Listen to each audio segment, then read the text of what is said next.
Hey guys, welcome to our Easter cookie tutorial. My name is Ashley and I will be guiding you through how to decorate your cookies today. But first, I just want to say thank you so much for supporting Hearty Coffee. Your business means the world to us right now, especially during these crazy times. We hope this activity will bring a smile to your face.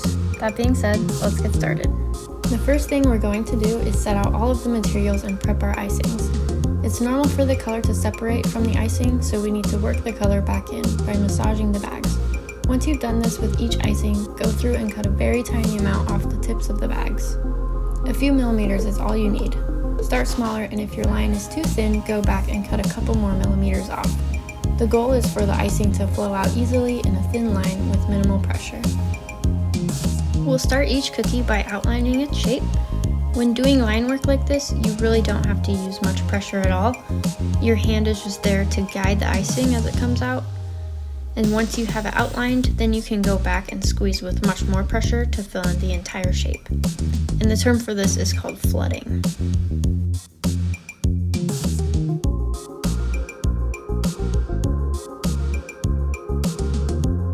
After you've finished flooding the cookie, there may still be some gaps or air bubbles. So take your toothpick and swirl the icing around to fill in any gaps and straighten out the edges if need be.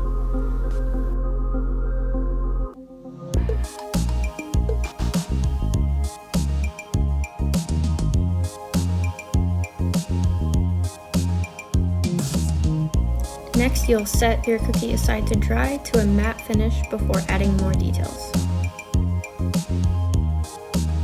While your first cookies are drying, we'll go ahead and move on to the next cookies. I'll continue showing you each cookie, but the basic principle of flooding and outlining will still apply.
For this Easter egg, I'm going to do a marbling effect. So after I flood it with the orange, I'm just going to add dollops of the other colors and then swirl them together with my toothpick. You can just kind of do whatever you want for the Easter eggs. I did a few different designs. Didn't really love all of them, so I didn't show all of them, but whatever you want to do, honestly, just get creative and have fun.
After you finish putting all the polka dots on the plaque, give it a good tap on your table to help it settle in.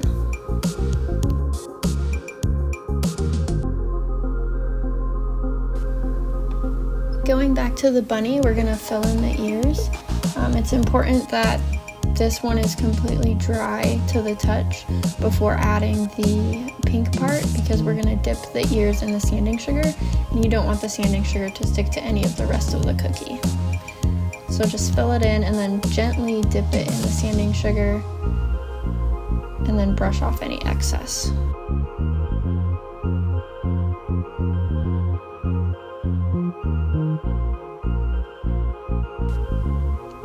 The face of the bunny is going to have several parts, so we'll start with the eyes. I'm just going to make 2 black dots and then put the white dots right on top of it. And then we're just going to make some glasses, the nose, the mouth, and the little whisker dots.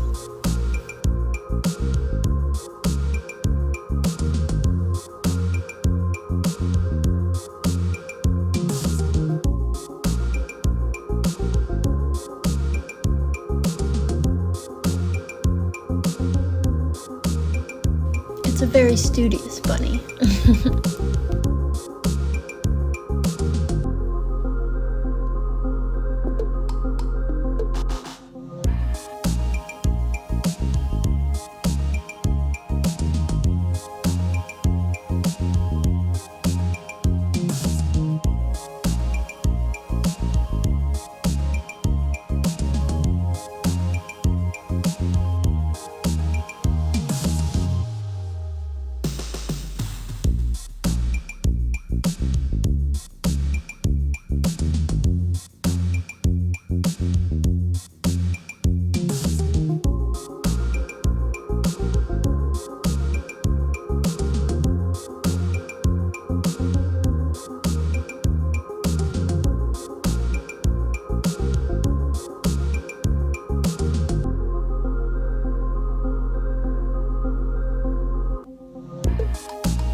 And that completes this tutorial.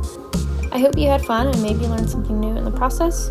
Also, just so you know, for the entire 2021 year, we will be doing monthly cookie kits. So if you want to do this again or have a friend you know who might enjoy this, send them to our website at hardycoffee.com. These kits are also shippable, so let your out-of-town friends know too. Lastly, we'd love to see your artistry, so snap a couple pics and tag us on Instagram. Thanks again for your support. We hope you have a great week.